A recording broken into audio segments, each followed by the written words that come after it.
Ito, engine oil start. Halos buo yung fuel system, buo yung spark plug, may kuryente, may fuel. So anong nangyari, ito yung pinaka last option talaga namin tumingin ng timing. Kasi yung may-ari pala, nagpalit ng water pump. Nagalaw yung timing. Kulang ng 2 ngipin dito. Kaya ginawa namin, nag-retiming kami. Nag-retiming. Ayun, okay na. Umandar na siya. Dapat yung timing dito banda. Dito banda, saka dito banda.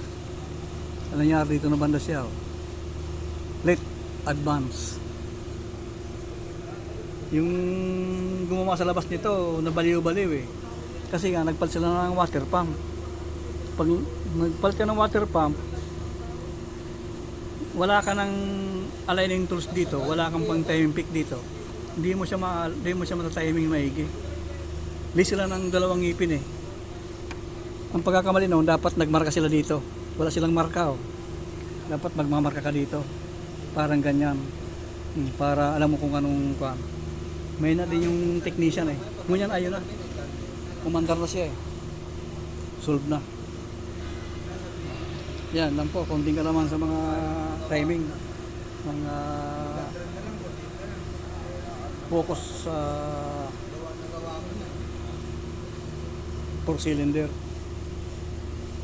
Yan lang po. Konting kalaman.